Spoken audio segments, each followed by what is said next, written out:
Hello and welcome to the FMCC webinar, Making a More Effective Business Case to the C-Suite with Joachim Hohmann from Frankfurt, Germany. Next slide, please. I do want to let everyone know they have been muted for audio quality.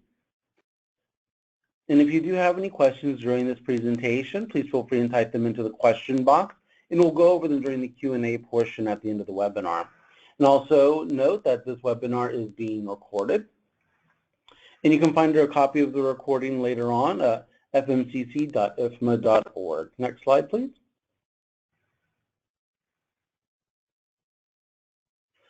Just want to let you know what the vision and mission statement of the FMCC is. The next slide. And just want to let you know that the FMCC provides many services to the FM community, such as Ask the Expert, Find a Consultant, Locate a Speaker, and online educational resources. You may find these on their website, fmcc.ifma.org. Next slide, please. We would like to go ahead and thank our sponsors. And thank you. And next slide, please.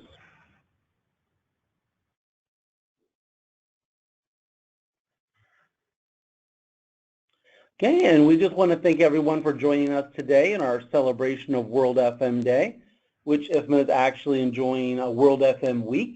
And so next slide, please. The FMCC will actually be doing about 30 plus presentations over the next 4 days. So we would be thrilled if you guys could join us for any of those sessions that are available in your schedule. Next slide, please. And this next slide just gives you a snapshot of some of the presenters that are presenting over the course of the 4 days. And they are from all over the world, from Australia to, we had some India and Middle East earlier in the morning, and then now Germany with Joachim Hohmann. And Joachim is a PhD in CFM. He is a professor at the School of Building Construction at the Technical University in Germany, featuring foundations of facility management and information technology. He is co-founder and CEO of Consultant Circle, Frankfurt, Germany. He provides consultancy and facility management strategy and technology to major companies and federal agencies, state and local governments as well. He is a chartered surveyor of the European Patent Office and author of numerous books, articles, and surveys on IT in the facility and real estate management area. At this time, I'm going to go ahead and turn it over to Joachim.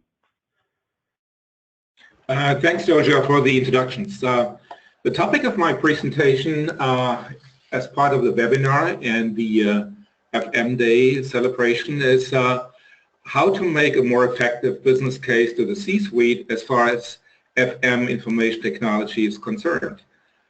The question, or the reason why it's that important is that, first of all, as we all know, facility management in many organizations is a secondary activity or a non-core activity, and information technology is a supporting function of facility management, and therefore the visibility in many organizations is relatively low, and therefore investments or budgets for FMIT are in many cases questioned, and therefore it's so important to be able to make an effective business case to the C-suite for an investment in information technology for facility management. The learning objectives of this session are to recognize the key elements to overall budget and project approval. Second, acquire the best practice approaches to your presentation to your C-suite. And third, learn how to leverage lost opportunity cost and true ROI, and ROI stands for return on investment, in your financial model you have to put together. And I can tell you I'm not talking about math, so it's easy to understand. Everything I'm referring to is also outlined in the book I would like to mention here. This is one of the books I've written together with a couple of friends from primarily North America and Central Europe. And this is the second edition of the Facility Manager's Guide to Information Technology, which was just recently released in its second edition, as the name says, and it's available as hard copy from Amazon and also in a Kindle version.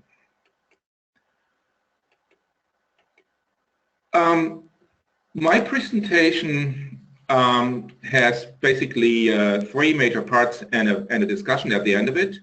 And I would start to explain how to utilize technology to show the value of your department, which is typically the FM or CRAM department.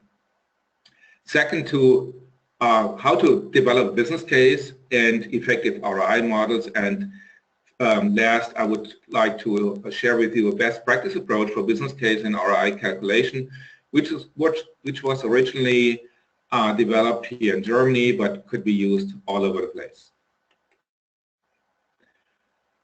Section 1 is utilizing the technology to show the value of your department. I think we are all aware of the fact that without technology, facility management at this point in time, it's not feasible.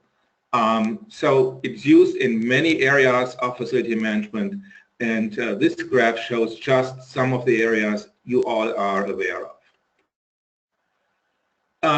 The other question is, and it's not only about investments in information technology in general, but also in specific areas of information technology, and a very popular area or kind of software investment is into CAFM, which stands for Computer-Aided Facility Management, and IWMS, which stands for Integrated Workplace Management Systems. There are basically a couple of definitions for that, but to make it easy, IWMS is a more actual, a more modern kind of expression. It's more comprehensive. It's more widely used on a global basis. CAFM is a little bit older. It's more widely used here in Europe.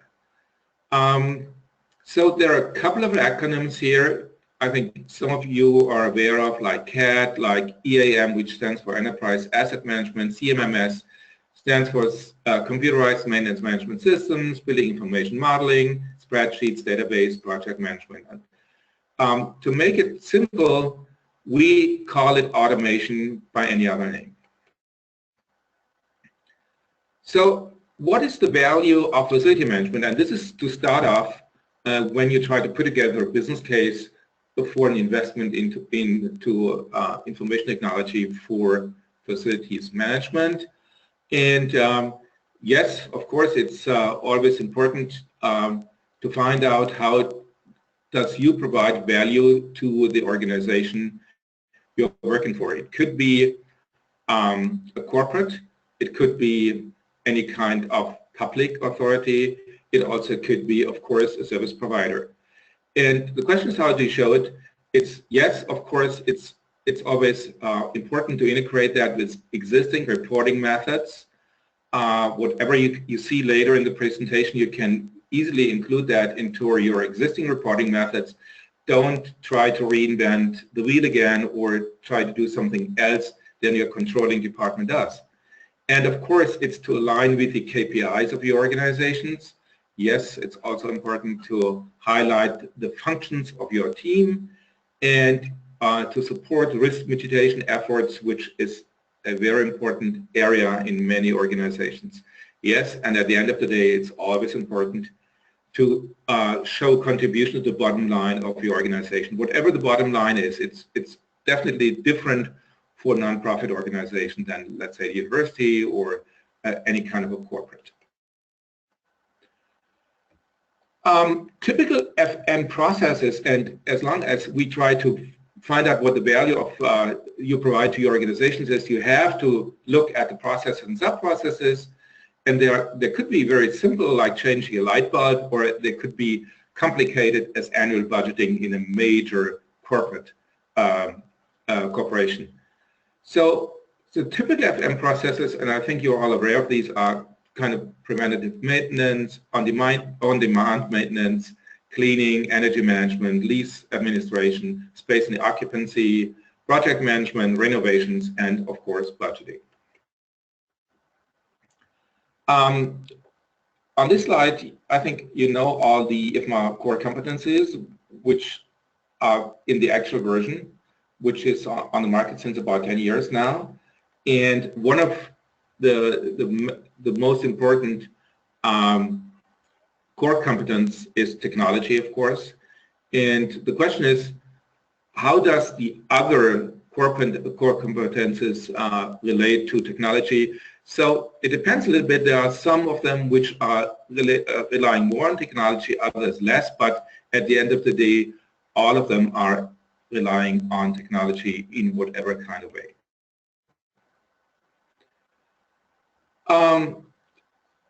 Talk a little bit about evaluation, because this is quite important to build a business case. Evaluation is a process that examines a program or a set of processes. Yes, it needs collecting and analyzing information about the program's activities, characteristics, and required outcomes.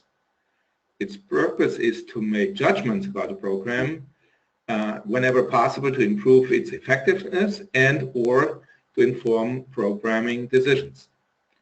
So one of the typical questions in that regard is it an effective process?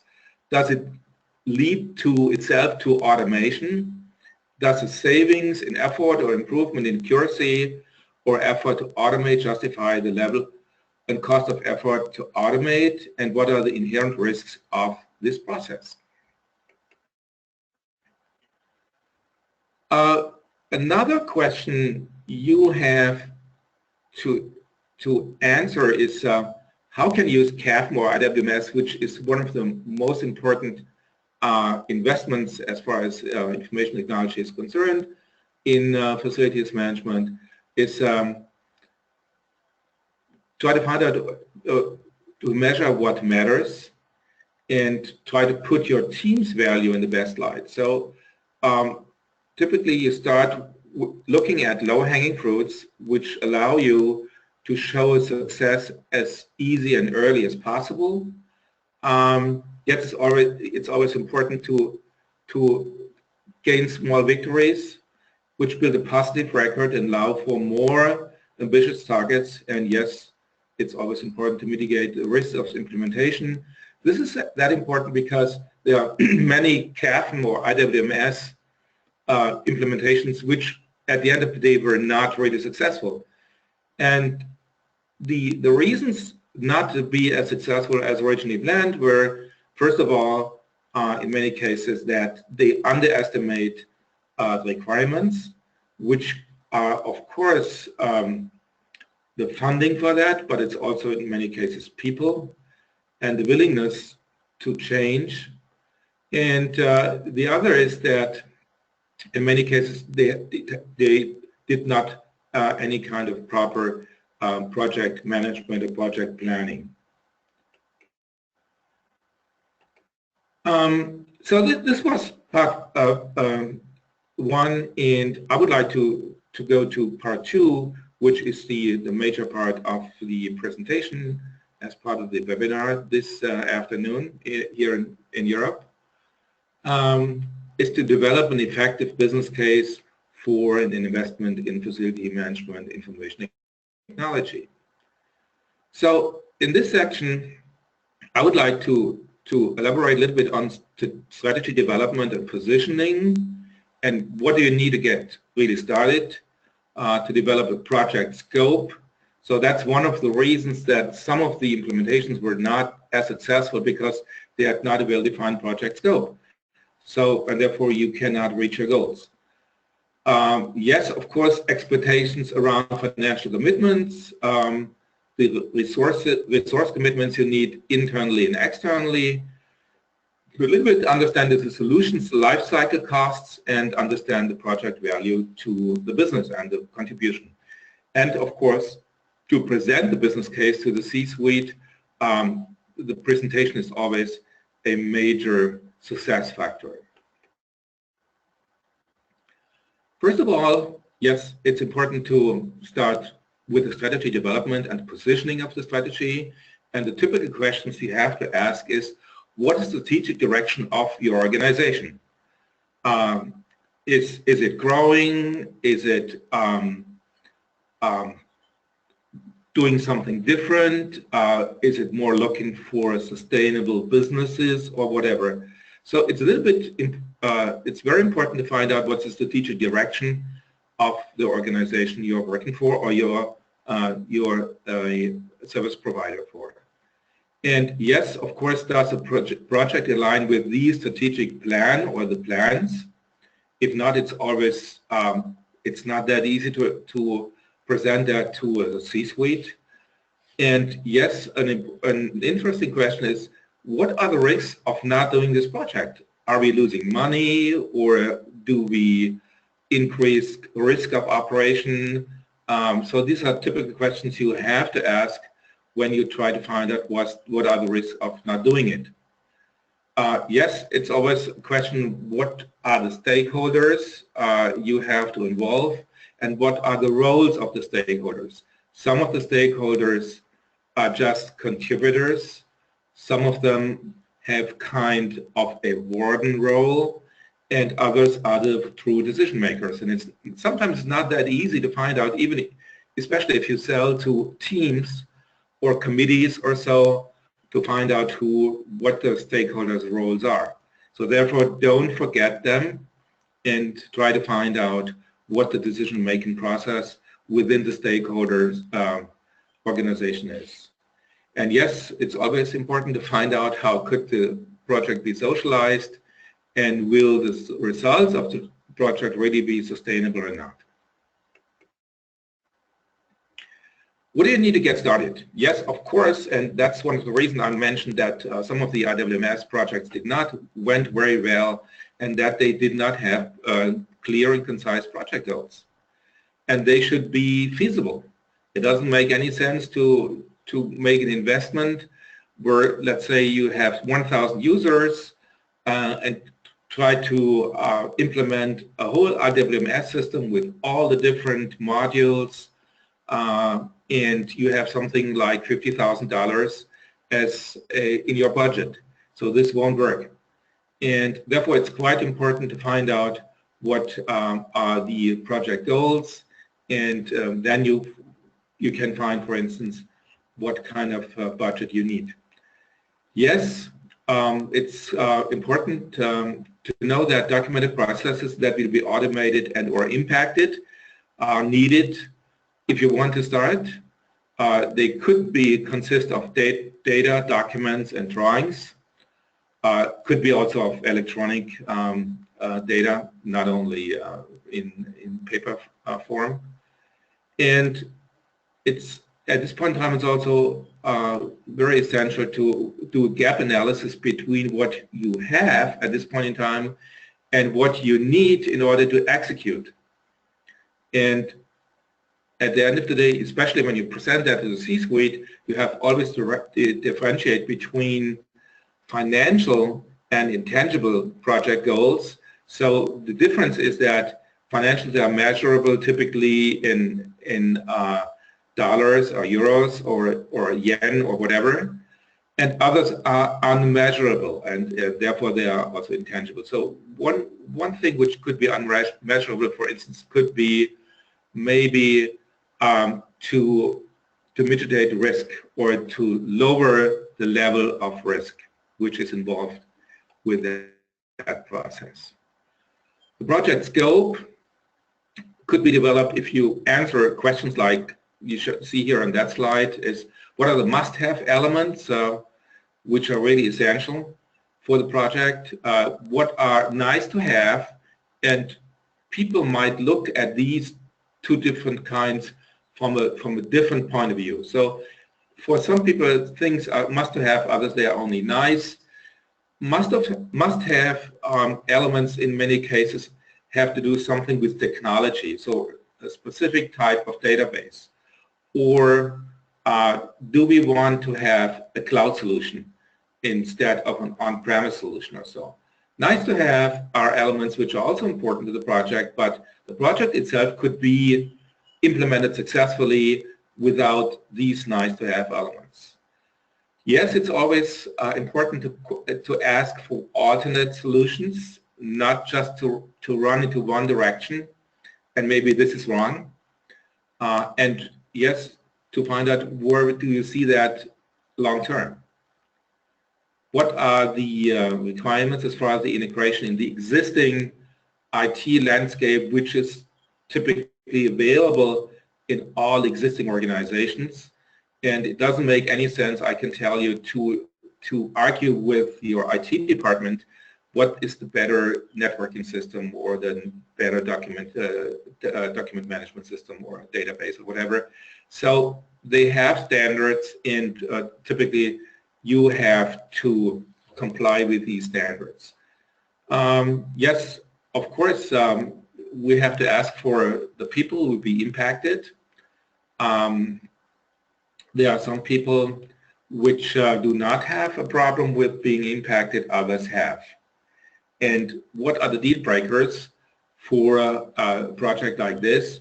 One of the deal breakers could be, of course, you don't have resources and you don't have funds for the project. And once we are talking about the project scope and we're talking about software, it's always important to differentiate between just to configure existing software packages versus customization. So customization needs some changes, and software programming needs additional programming for the existing software. Today, at least as you are looking for a web-based and cloud-based solution, I think configuration is the name of the game. And if you do it on-premise, you should not do anything else than customization. Software programming, at least in most cases, is not what you should try to include into the scope of your project. Then, of course, we have to talk about money. As we all know, the base software cost is just the beginning. It could be, as long as you have a cloud solution, cost per use or initial cost. If you have an on-premise solution, it's typically a software license. And it's important to find out how many users you will have. There could be kind of a ramp-up phase. You could look at this over time, and you have to differentiate between different kind of users. In the area we are working in, it's typically the key users and casual users. Key users are those who are doing inputs into the system and have some influence on the configuration of the system. Casual users are those who only look at existing data. Yes, it's important to ask for the cost of integration. The most important integration costs in many cases are interfacing to existing systems. It's typically something like an ERP system or a GIS system, and all of these integration costs need some customizing, or integration efforts need some customizing. Therefore, there is typically a lot of cost involved, whatever kind of a solution at the end of the day you will have. The implementation costs are quite important. So part of the implementation cost is project management, and it's also user training. Is it classroom training?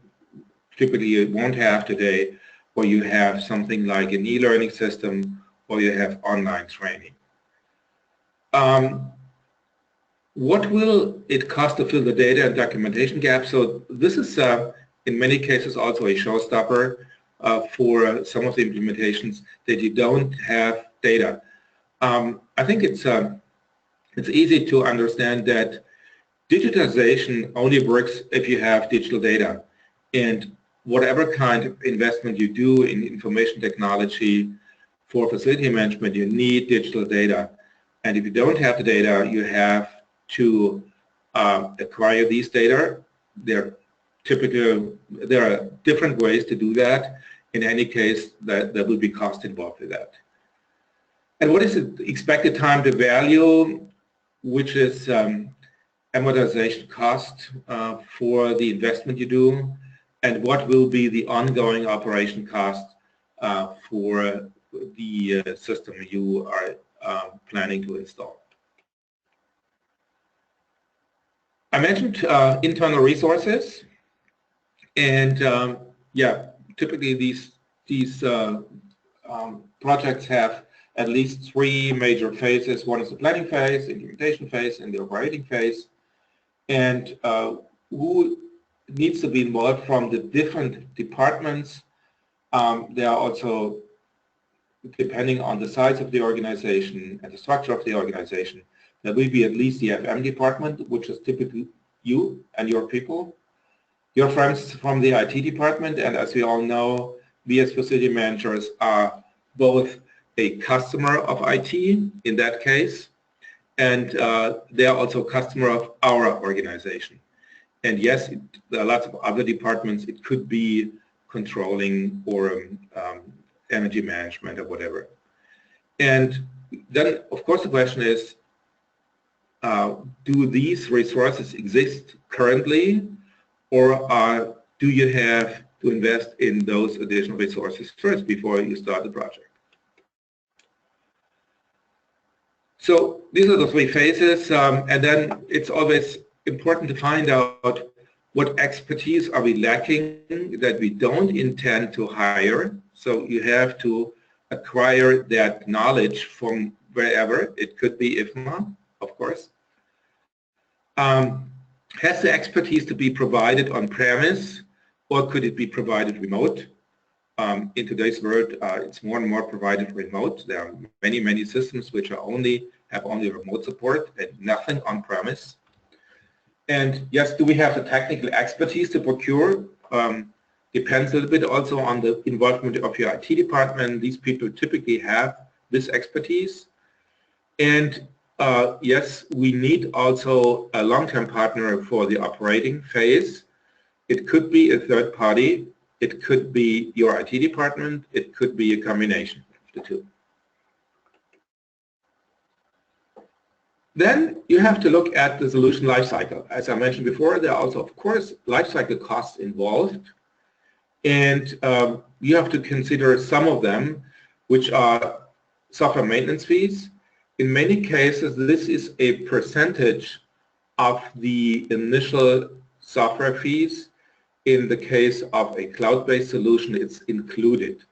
So it's not that you don't have to pay for that, but it's included in the pay-per-use price. In the typical on-premise license-based software implementations, you have to pay an annual maintenance fee, which is in many cases something like 20%. So it could be 18% in SAP. It depends on the country you're in. It's something like 25%. So, and it's a major investment you have to do, of course, in software maintenance, but it's typically worth the money. Yes, we always have to talk about upgrade path. Upgrade could be upgraded as far as the number of users are concerned, but it could also be a functionality upgrade, or it could be new, not only new versions, but also new functionality, which has to be provided because of, yes, the world changes, there are no regulatory requirements and stuff like that. Yes, it's to reinstate the customization, which is typically done in the initial phase. We all have to take into account that we have ongoing training and learning costs for both existing and also new users which come on board during the operation of the system. Reinstating integration, then the software life expectancy. Today we talk typically about 5 to 10 years after life expectancy until you have to replace that by a new system. And yes, the rate which technology changes, there are areas where we have a higher change rate for technology. So one typical area is, at this point in time, everything which has to do with sensors, Internet of Things, and big data and analytics. I mentioned regulatory changes, which are different from country to country, but basically they are very similar.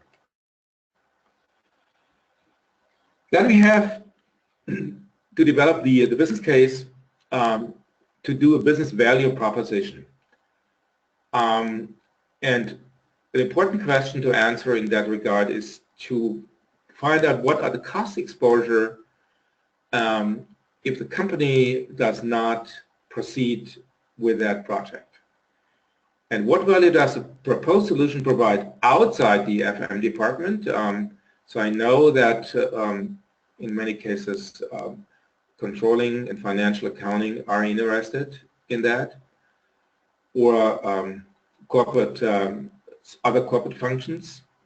And what value does the proposed solution provide inside the FM department, which could be your own people, could be the people of your client. And what is the return on investment? The purpose of the ROI metric is to measure per period the rates of return. Is also used as an indicator to compare different project investments. So if the period is shorter, typically this ROI is more in favor of any other. So the project with the best ROI is in many cases prioritized if you compete for existing funds and the funds are available only once, and you have competitors who are also asking for investments or budgets for their projects. A typical question you have to answer is also payback versus ROI, and it's quite important to find out when do I position payback and how do I develop and position ROI, and does the time factor influence the decision? Of course, the time factor influences the decision. For shorter payback periods are always in favor. Then I will come to the value of IT investments in general, and as long as I'm talking about information technology for facility management, it's at the end of the day, it's information technology, and we don't have to reinvent the wheel because there are many existing programs and best practice models to understand and show and demonstrate the value of IT investments. We have to take into account that any IT investment impacts an organization's technology infrastructure, so it has to perfectly fit into that. Of course, the business processes involved, and it could also be, it could also impact the organizational environment.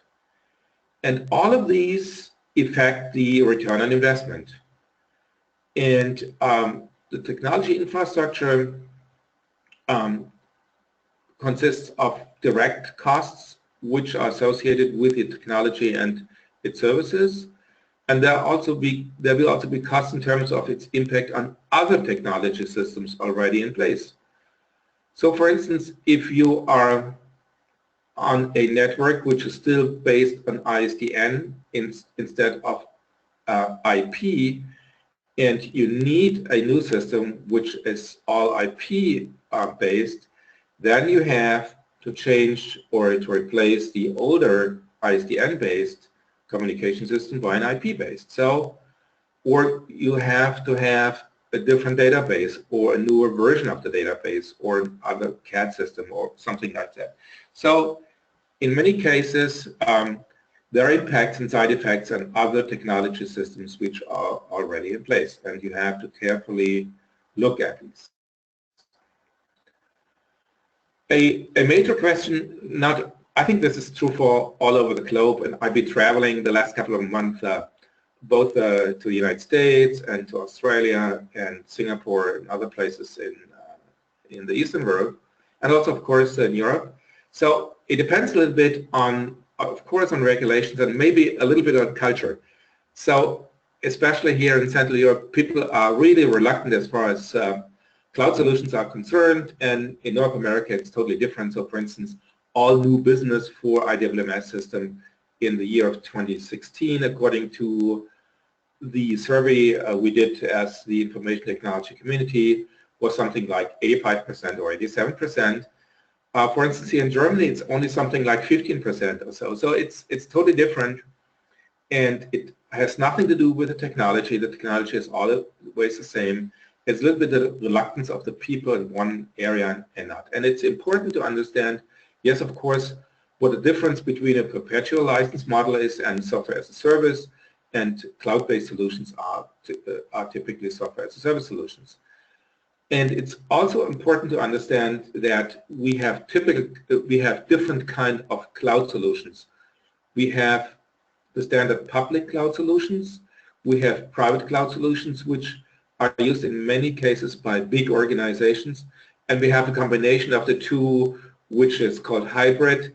So private is used where you need a higher level of privacy and data security.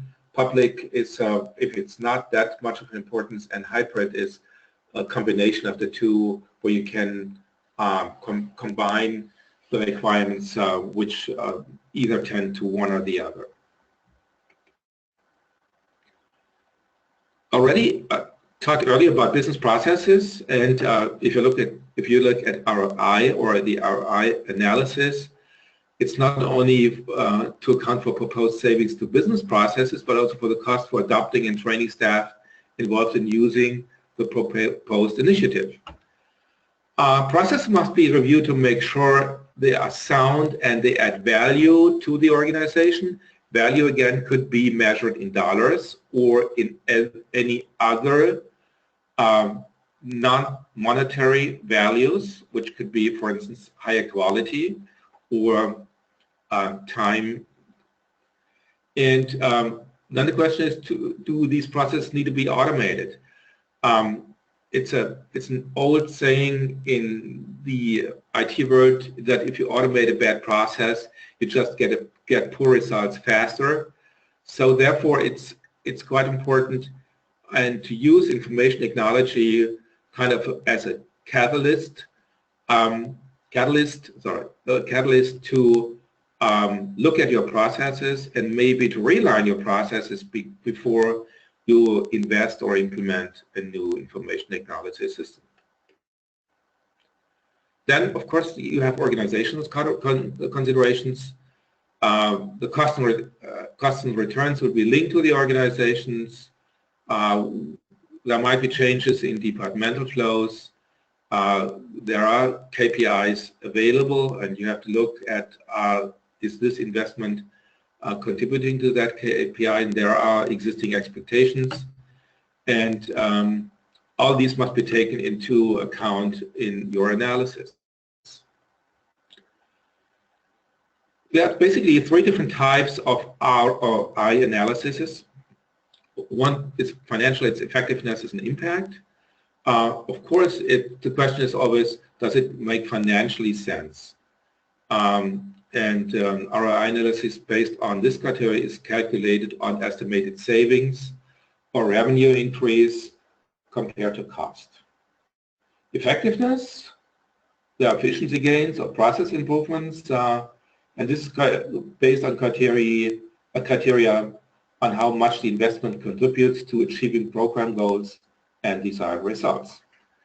And then the impact based analysis is based on criteria which are calculated on the goals of the organization as a whole. So for instance, we want to be more sustainable in the operating of our buildings. So this could be an impact-based ROI calculation. And of course you can use, and I always try to use a combination of the three. Sometimes you only have two of them, but basically you can mix them, but you have to explain that you have a kind of a composition of the three. Yes, before you present something, it's important not to shortcut the process. The value of the ROI is only as good as the quality put into the analysis, and it must be accounted for. If it's poorly thought out, or it's incomplete, or non-measurable with the set of data points you use, you jeopardize the credibility of the analysis. So I had one project a couple years ago in Switzerland where the facility manager put together a business case for investing into a new IWMS system to replace an older one. And all our assumptions were relatively conservative. but the business case looked so good that it was not accepted by the IT investment committee, in spite of the fact that it was very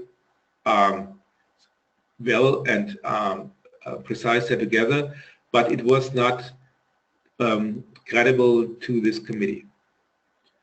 Yes, of course, you have to determine what drives your particular organizations, and last but not least, you always have to document your assumptions properly. The assumptions could be wrong. We cannot really look into the future. So for instance, we cannot really precisely predict what the cost of energy will be 2 years from now. But you can make an assumption, and you have to document that assumption properly. It could be different from country to country, of course, and it depends a little bit on the kind of facility you manage. But in any case, you have to document that properly.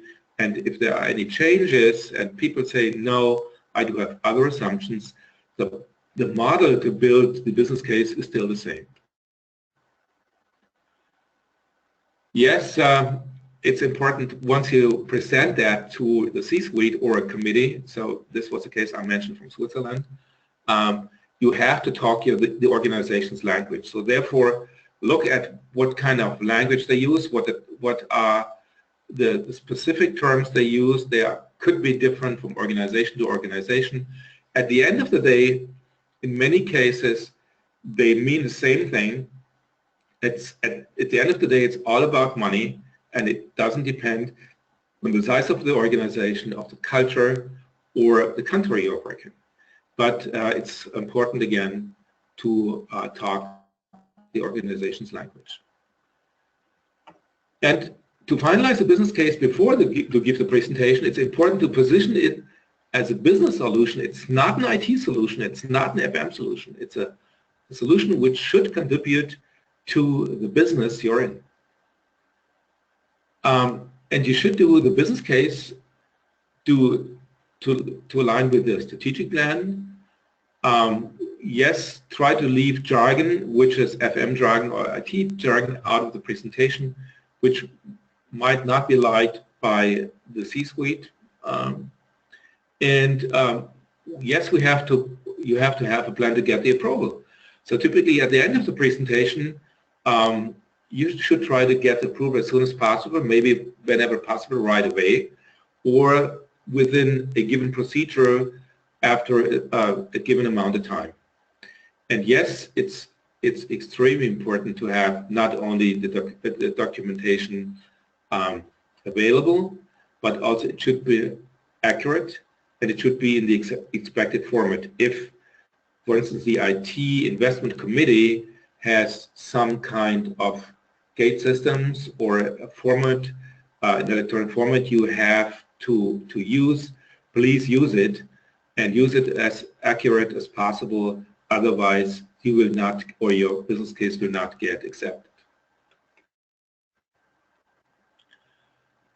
Yes, you need people to support you, and as I mentioned before, we all need the stakeholders buy-in. And yes, we have to find out who, from whom we need the buy-in to get an approval. The bigger the organization is, the more people are typically involved. If you're in a smaller company where you have maybe one general manager or CEO and he makes a decision right away, it's a little bit easier, but the bigger the organization is, the more complicated it is to get the buy-in from all stakeholders and to then identify what the stakeholders really are. Yes, it's quite important to do some lobbying before or prior to a formal presentation. What are their goals?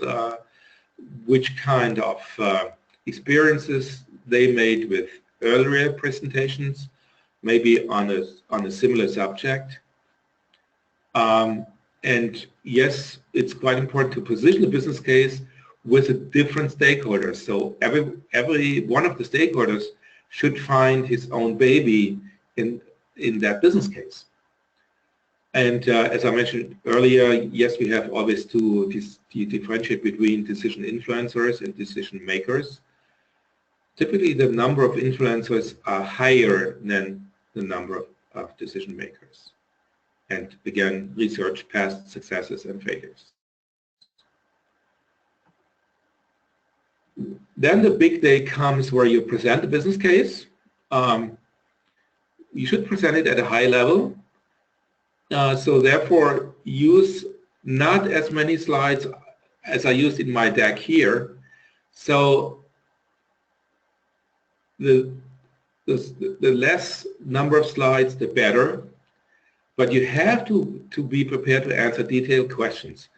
So we all use either PowerPoint presentations or any other audio-visual today. But at the good old days, you had really transparencies, and you had a small set of transparencies which guided you your presentation. And you have other piles of other transparencies to go into the detailed questions. You can do that, of course, electronically today, and therefore it's quite important to have some kind of appendices to the existing presentation, which goes a little bit more into the details if there is a question and people want to know it really in detail. Yes, it's always good to use visuals and layman's terms and not that much text. The costing should be sound, and yes, it's always important to prepare for the unexpected, but I think we as facility managers are used to that.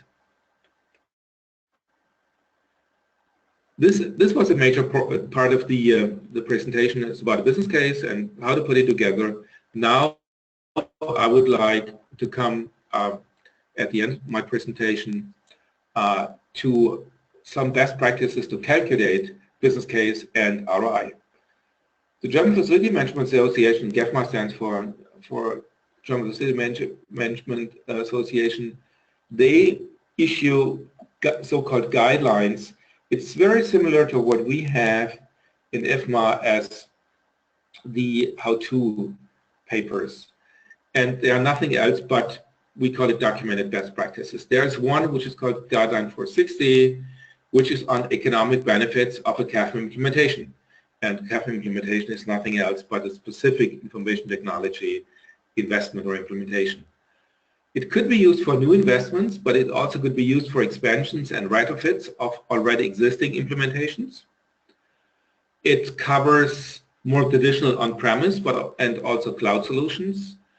It could be in-house or outsourced FM services, and the methodologies applied in that guideline are common in IT departments. So I'm one of the authors of that guideline, and we have just used existing knowledge and we have not reinvented the wheel.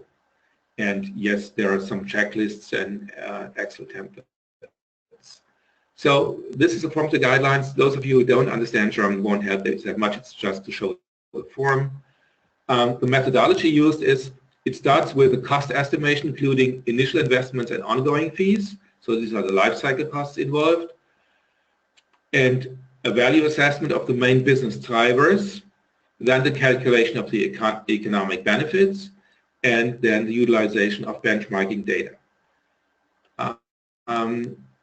The cost estimation is subdivided into different phases.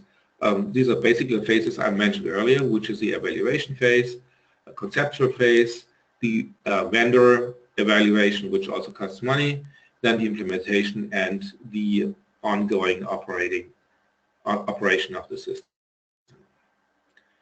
The value drivers, again, like I mentioned for the business case in general, are measurable value drivers and qualitative effects. There could be direct and indirect savings, and there could be also opportunity costs. So these all mentioned earlier. And the savings potentials which are used and which are shown in the appendix of the guideline are based on more than 100 project evaluations the group which put together the guideline did over the last couple of years. So it looks like this. This is a cost calculation form. It covers or differentiates between internal and external, initial and recurring, IT-related costs like for hardware, additional hardware, software, and services, consulting and project management, and system operations. Then the calculation of the benefits, which are measurable either in dollars or euros or any other currency. They are subdivided into direct and indirect. They are based on existing costs. So therefore, it's very important to be friends with your controlling department or everything who is in charge of financial accounting to find out what the true exact existing costs are. So this is in many cases not that easy to find out, but therefore, yes, try to be friends with your financial department because they do have ERP systems and they can tell you how much money you spend, for instance, for maintenance or energy or cleaning services or whatever. As I mentioned earlier, the assumption must be properly documented. Assumptions could be right or wrong. They should be as close to reality as possible. And the checklist we have contains something like 30 different benefits and metrics. Some of them are applicable to your organization, some are not, but they are still enough. So this is a translation of part of the checklist. So it's subdivided in the different functional areas, in value drivers, and the measurement type, and the expected or estimated savings. So for instance, space and occupancy management, the reduction of space due to optimized occupancy management, and it could be measured in space per employee, in square feet or square meter or whatever, and the estimated cost savings based on the 100 projects we evaluate are something between 10% and 30%. And then it depends a little bit on the specific project you're running. Are you looking at the lower edge, so it's maybe 10%, or at the higher, which is 30%. So, and the same thing is true for other functional areas. So these are only some examples how you can calculate the benefits based on a checklist. So then this is a typical calculation. It could also be understood. It uses a dynamic MARR method. So this is the formula behind it, and there are existing Excel forms for that. Of course, it's always good to have any kind of graph. You see, this is a typical implementation where you have a negative cash flow in the first year, and hopefully more. Then we have a similar checklist for benefits which could not be measured in dollars. The relevance is depending a little bit on company goals, so it depends on the kind of company you're in or organization you're in. It could be different in non-profit organizations and on corporates. It always has to do something with risk mitigation.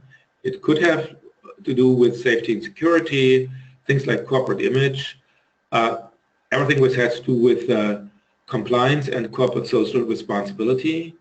And there's also a checklist with potential benefits which could be prioritized because you cannot measure them in dollars.